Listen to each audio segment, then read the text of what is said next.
Hello, YouTubers, friends, compatriots, bootlickers, shills, dustlights, hearts, peasants, bastards, minions. I'm a useful idiot. Welcome. And today I want to follow up my video about Israel and their new friend Russia, and discuss Israel and their other new friend China.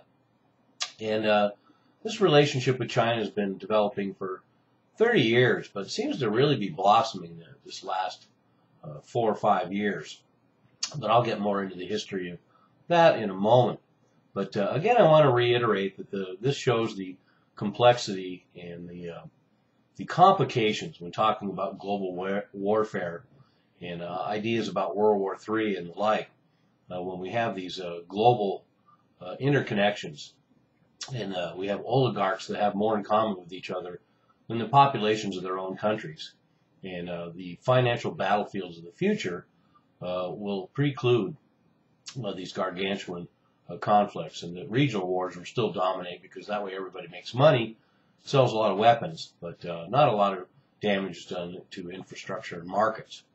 But and another thing I want to reiterate, or I shouldn't say reiterate, but clarify, after doing my last video, I have thought of the point that just because there are these economic ties doesn't necessarily rule out the idea of these conflicts happening. Things happen. It's hard to predict, and we have strange phenomena like the ego of the state to deal with that can unleash forces that aren't predictable in a logical setting. And a good example of this is the way U.S. companies helped the rise of Nazism, and in some ways helped support the Nazi war machine even during the war. And so those economic ties certainly didn't preclude the idea that a large conflict can occur. So having made that clear, let's get into the meat and potatoes here of this interesting new friendship with Israel and China. Relations with China opened in around 1992, and this is officially because one of the controversies that has arisen is that there were secret ties developed between China and Israel for 10 years before that. And as a matter of fact, they've had close commercial, military, and strategic relations ever since. And both Israel and China supplied weapons to the Mujahideen in Afghanistan along with the United States. And interestingly enough, developed their relationship then. And even though diplomatic relations didn't open until 1992, the Israelis and China had a decade of exchange of military technology. So a lot of U.S. military technology for those 10 years ended up in the hands of China, thanks to the close cooperation between Israel and China at that point. And China is, incidentally, is Israel's largest Asian trading partner and their third largest export market in the world. So Israel has a lot of economic ties to China, and much more so than with Russia. Russia's annual trade with Israel is about $2 billion right now, and annual trade with China is about $10 billion a year. And this relationship is a little problematic between China and Israel for sure, because China, of course, still supports Palestine and Arab countries throughout the Middle East, including very close ties with Iran.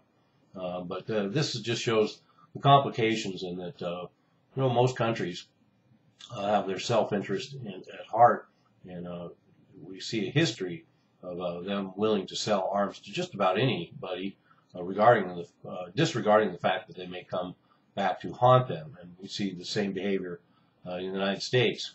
And Israel is the largest supplier of military technology to India as well, which is China's nemesis, one of China's nemesis. So this is layers of complication as well. And I also did a video that I will attach below previously about the fact that Israel is the second largest arms supplier to China. So let that sink in a little bit if you want a defining fact about the friendship and relationship between China and Israel. Think of that fact. Israel is the second largest arms supplier to China. So once again, think about this relationship between China as a an ally and a worker, someone who was working with Iran. And supposedly this World War III scenario that's going to unfold when Israel is China's second largest arms supplier, and China is also a friend of Iran. It's a very complicated three-way relationship there for sure. And so anyway, this military cooperation in the 80s was secret and was divulged. And since then, of course, and there's material attached below that shows that the U.S. became aware of the fact that a lot of U.S. technology got transferred to places like China, and then from China to places like Pakistan and Iran. And estimates are that Israel sold China $8 billion worth of weapons in the 1980s. So that's a pretty sizable amount. That's a year's worth of trade with China in the current climate. And Israel is second only to Russia in supplying arms to China. So once again, talking about Israel and China being friends, and we see they cross paths again as Israel and Russia are the top two arms suppliers to China. And interestingly enough, since the inception of the country of Taiwan, even though it would have been a very lucrative market for the Israelis, they stayed away from arms deals and arms sales to Taiwan in deference to China and doing business with mainland People's Republic of China. So an interesting note there. And so by the 90s, Israel had supplied China with radar technology, missile technology, laser technology, and aircraft technology. And this is what they continue to supply to both Russia and China. And it's interesting to go through the list of agreements, much like with Russia in the last several years, particularly the last 10 years or so. We've seen an acceleration of this relationship develop between Israel and China. In 1999, there was a $1 billion Israeli-Russian sale of military aircraft to China, and I mentioned that in the Russian video as well. So we have China benefit from that. Then in 2010, China voted for the U.S. resolution against Iran's nuclear program in deference to their new complicated relationship with Israel. They stopped short of supporting sanctions, but it's once again a notable move by China at that juncture.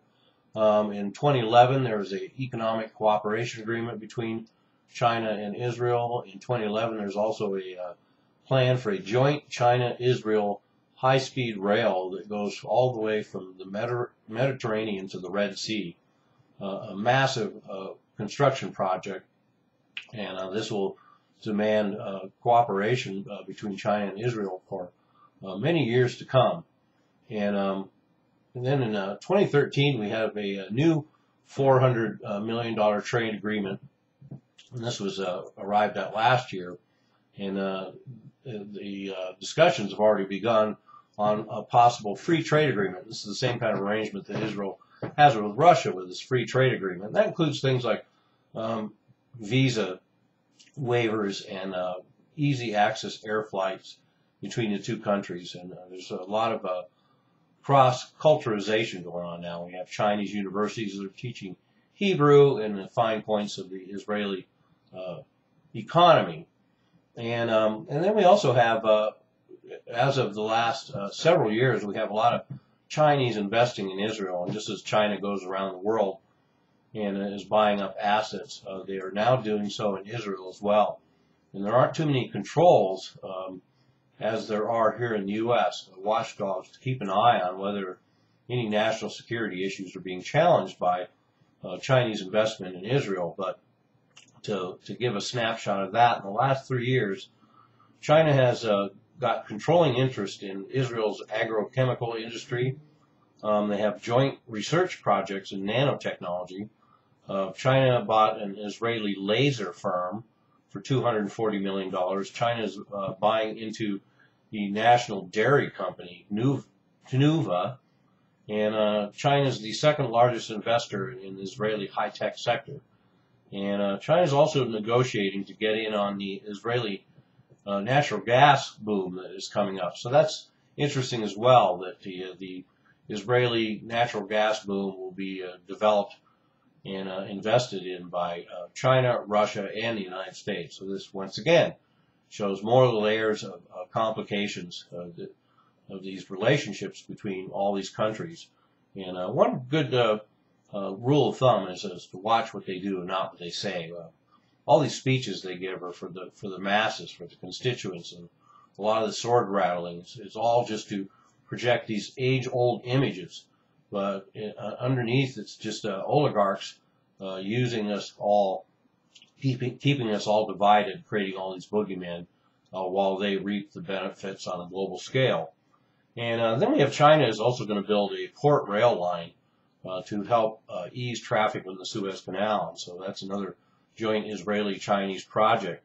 And then it also turns out, just to make things even more complicated, that we have Israel and India cooperating on a missile defense system. And of course, that missile defense system is undoubtedly to protect India from China. So that will complicate things, and we shall see if everybody can be playing each other and playing against each other without all these manipulations going unchallenged. So Israel wants leverage with China over Middle Eastern countries. So that's part of the quotient as well, is that Israel certainly wants access to the vast Chinese market. The usual trade-off: China relaxes their access to their markets, the huge benefits that you can get from huge Chinese markets in trade for technology transfers. That's what the Chinese are after globally, and they can't get it from their usual allies like Russia and Iran, and they certainly can't get a lot of it from the United States. So they go the back door way and get it from Israel. And so, as I say, Israel also wants to leverage with China as far as China supplying weapons to adversaries of Israel's. And China will continue to do so because it's very lucrative, but at least Israel can have some say on what level of weaponry the Chinese may transfer to some of their adversaries. And so there we have it, another interesting, complex relationship that Israel has with their other new best friend, China. I'm a useful idiot. Don't you be one too.